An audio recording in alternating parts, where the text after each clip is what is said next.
I'm really sick of my hair. Quarantine, you need to hurry me over because I need to get some crochet. I need to get some braids. I need to get something in my head because me and my natural hair are gonna have a fight. But my anger is not towards my hair, even though it is. My anger is towards Molly, and we finna get started. We finna check out this week's CTT Watch. Y'all, first off, let me just say hello. Excuse my hair. I rushed to get up here because I feel away right now. This episode vexed me and made me feel away. Okay? So I can relate on so many levels to this episode. And I'm going to try to get this out as concise as possible and not be emotional because, I'm a Scorpio and I can be a tad bit emotional.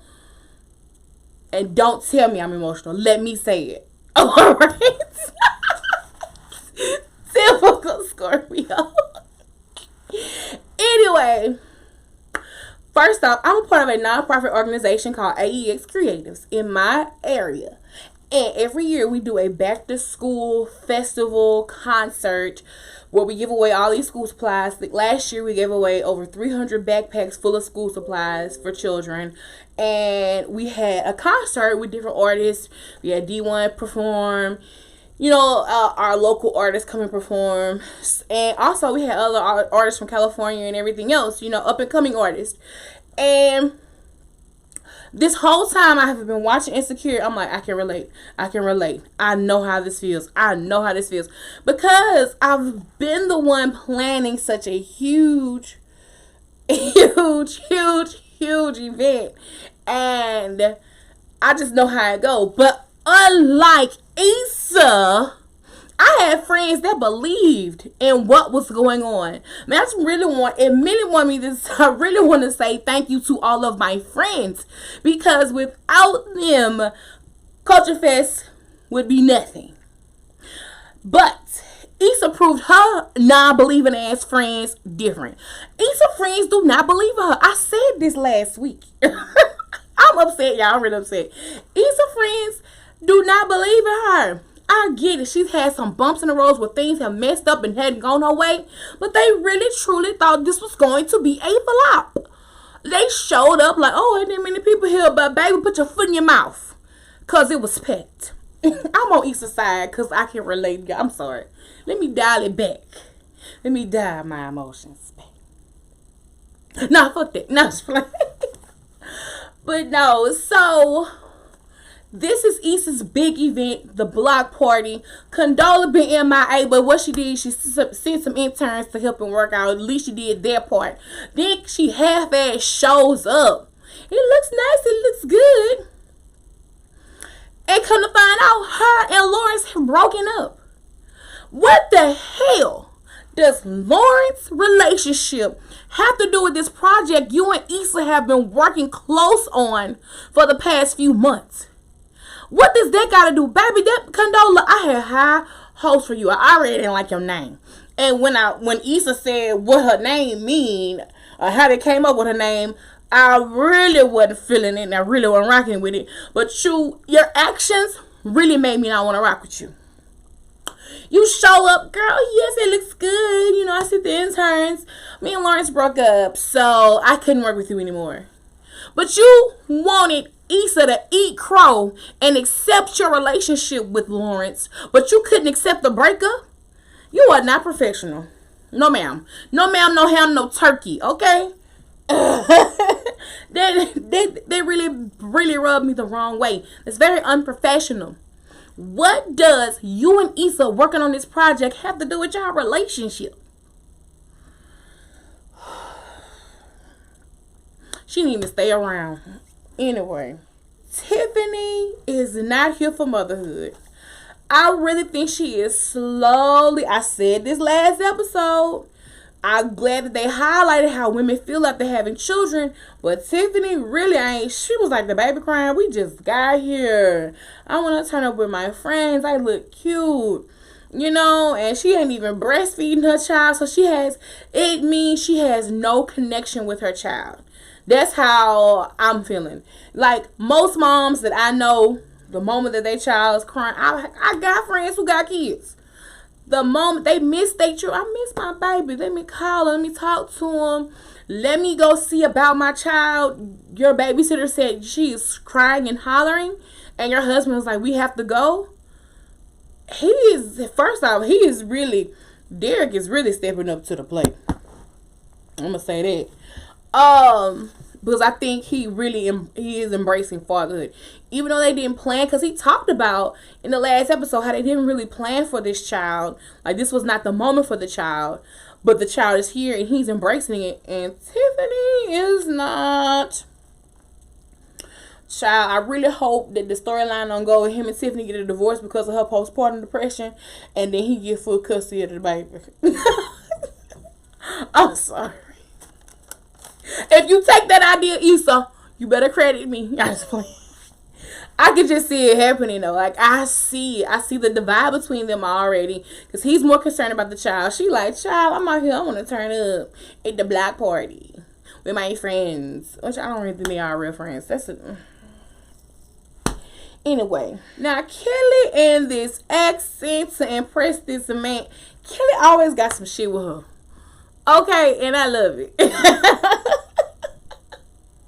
She out here trying to impress this man with a different accent. And then Issa Rae's brother wasn't shit. Well, what part are you from? I'm from the South Central. He didn't even know the legend. He didn't even know the branches of government. Girl, why you trying to impress this? Anyway, that's neither here nor there. But I get it. You know, Kelly always got some shit with her. Nate IG creeping. So what we didn't know is that they previously had a conversation before this phone call took place the night before the event. And that's when she says she don't fuck with Molly no more. And I don't either. We'll get into that. And, you know, he just told him, he was like, he's like, dang. You know, it's awkward. And I'm pretty sure Nate and Andrew, they roommates, I'm pretty sure they've been talking about Issa and Molly to one another. So I'm pretty sure Nate like, damn. And I'm pretty sure Nate went and told Drew like, she said she ain't fucking with Molly. And Drew like, really? Sheesh. Niggas talk. So we'll get into that. Hold on. Molly wanted this to flop so bad. From the beginning of getting dressed, it's going to rain. How do you dress? How do you wear? And Andrew was like, well, let's not let go. She was like, I can't go. The reason why she said she could not go, is because she wanted to see it for herself flop. She didn't care that it was Issa Big Deck. She wanted to see it flop. She wanted to see this flop from day one because Issa ain't asked her for no help. She did ask her for some help, but then she flopped on that. Anyway. And let me dive by my anger because I understand why she flopped on that. Because, you know, it's your relationship and you don't want those, you know, sauces to cross. And what if it did flop? Blah, blah, blah, blah, blah. I get it, but I don't at the same time because it's your friend. It's your best. Okay? I would never do any of my best in that manner. Anyway. But yes, I definitely love the interns coming in to help. And, you know, girl she was just so motivated. She's like, no, I'm the executive assistant. Okay, sis, give yourself a title. And you better put that on your resume. Oh, I was all here for it. Now, what I felt attacked because, oh, girl, with the YouTube interview. Now, that's me. Okay? I'll come out there with a mic and a camera and be lights and be professional AF. And you're like, what channel is this going on? And I'll be like, oh, Catch the Tea with the True Lady. I felt attacked. But at least my YouTube page up. Oh, girl page wasn't even up yet. Okay, my shit was up and ready, baby. Them hashtags would have been all over the place. I'd have been getting interviews with everybody. Vince Staples and all of them, sir. Everybody that hit the stage, I would have had interviews. So I ain't mad at her. That's how you secure yourself, your spot. But be more prepared, little TV lady, YouTube lady. Anyway. Again, Issa brother with the shade. He said, you know it's supposed to rain. I love him. I love him. I was so excited to see the Bennett neighbor. Y'all know he can't say C's for nothing. And bro, he was like, shit, you know, a little lesbian, they moved to your old spot. You want me to hook you up? She was like, I'm not gay. He said, yes. I was like, oh, he rude. He rude. But it was good to see him in this moment. The wobble ain't gonna save your friendship, Molly. Now, the whole event, Molly was like, oh, this is cute, this nice. I ain't even gonna lie. The VIP section they had set up was popping. Watching this gave me so many more ideas for Culture Fest, even though we may not be able to do it for 2020. We're gonna do some drive-by something. But it definitely gave me some ideas for Culture Fest and other AES creative events, and also Future 106 online radio events. So y'all know your girl be hands everywhere. But she was like, this is cute, it's nice, bougie. I know you a lawyer, but you ain't gotta do all that. You was judging the event down to the T. You were trying to have a connection with Issa the day of the event, where she was so busy. Do you know, Molly, how busy you are to make sure that everything is going the right way? Every stone is turned. No one's complaining. No one's throwing up. Because, you know, you're the face of the event, so everything gonna fall on you. All the sponsors and vendors making sure they're okay. You know what I'm saying? Molly, you selfish. Ooh, I'm sorry. So, you know, Molly tried to connect with Issa 2 times, and it really didn't happen. Every time Issa had to go off to do something, because this is her event, a huge event with more people than just Molly there. Okay. Now, are we there yet? Yeah. Nate IG creeping. Shout out to Vince Staples. Y'all, I love me some Vince Staples. He's like this sarcastic asshole, and I love it. So I really think that was just him being himself on camera and no acting. That's just how I feel. Cause I love when he tried to call out R. Kelly when he was in check the clip out.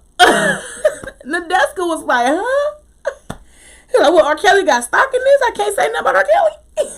I love it. I love it. But so I love to see him in this moment, and definitely giving him a shot to perform. I think he was a great headliner for the actual event. Now, here we are at the end of the event, and Vince Staples' manager, I can't think what the boy be on everything. I can't think from well. But he was the manager, and he was like, man, thanks for this gig, thanks for this, you know, this was great. We needed this. And Molly looking at Andrew like, what you had to do with this? What you had to do with it? What you had to do with this, girl? Okay. I'm rude. I know I'm rude. Anyway, so Andrew was like, you know, yeah, I connected, you know, Nate hit me up. I connected Issa through the email. Boom, boom, boom. That was it. Quick and simple. And she was like, you did a favor for Issa. Neck rolling. Stiff bob not moving. Let me her piece of wig. Shy shit. But anyway, and she just stormed. She got in her little Karen mood. White woman stormed over to Issa Rae to call her out, because it was white woman stormed. Okay, then it got because they started digging at each other. Oh, you know, but Hughes and this, that, and the third. So she storms over them, calls out Issa at her event. Something like that would have pegged me, but I would have known better not to make a fool of myself at this girl event, and even ruin this moment for her if I'm a real friend. Again, Molly ain't no real friend. Molly, this for you. You are selfish. You are used to Issa Rae fucking up so much that you always got to be right there to be her captain saver hoe, and she needs you to be her savior. Oh yeah, you felt the tension when Condola can this, Condola can that, and you were like, Condola, jealousy. You know what I'm saying? Because you're really not the. It's like an internal thing.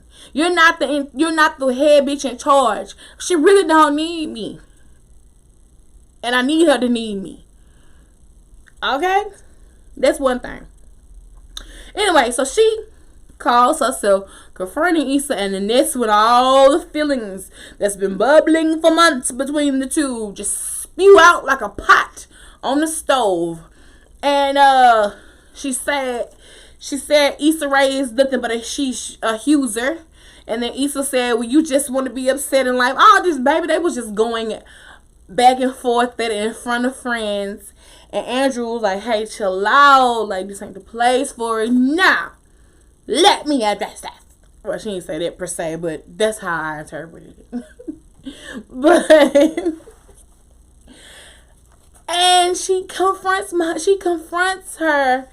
And it was just horrible timing. And it was also an unnecessary argument because Issa went through Nate, who went through Andrew. It's called networking, sis. If you can't do it, I know somebody else who will. It's called networking. Your net worth is your network. So, Molly, with a piece of wig, she said you couldn't do it, and I respect why you say you didn't want to do it. You didn't want those relationships and those lines to blur. I'm going to go another route in another way, and that's me hitting up Nate. Now, me and Nate already called me because he's like, oh, schoolboy Q coming. So he had already talked to her. So that line of communication was already open, and she just dove in and told him what was going on. See, if you would have stopped, got your head out your ass, and been a friend to her this whole entire time of planning it, you will understand how stressful this has been and why she can't and pamper you. Okay, that's alright. I'm getting upset because I've been in a situation like this with a friend, and it's just we never had a conversation. So yeah. Anyway. You just want Issa to kiss your ass and still be a little funky. And you cannot get mad at how Issa went about still securing the situation.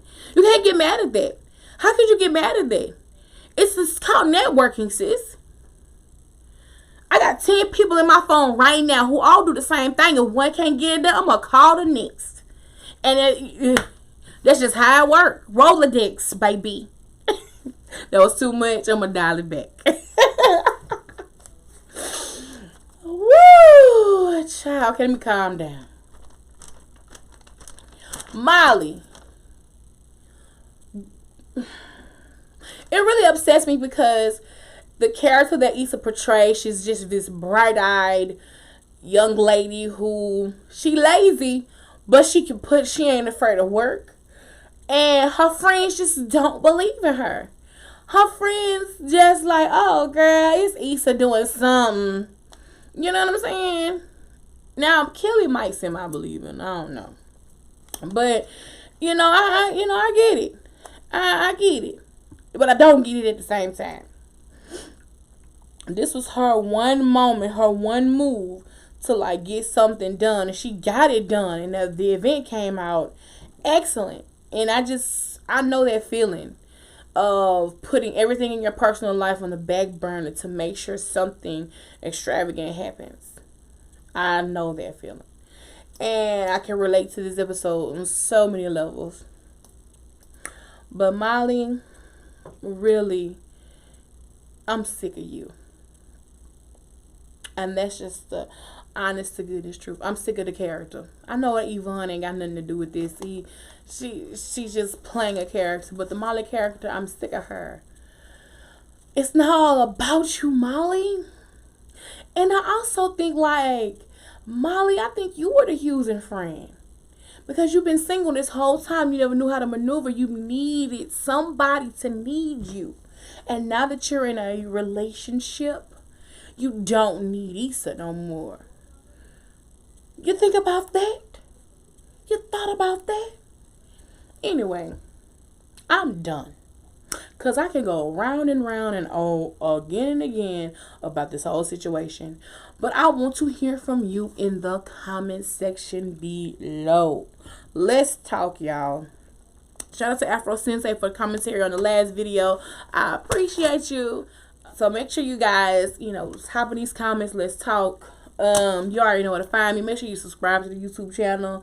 I gotta go. I'm gotta do another video because CTT on air because a lot of stuff happened Mother Day weekend and week that I want to talk about too. So make sure y'all keep it locked for that. Subscribe to my YouTube channel. Follow me, Such a Lady 85 on everything: Twitter, Instagram, Facebook, Snapchat, or really search for the hashtag Catch the Tea. And we out.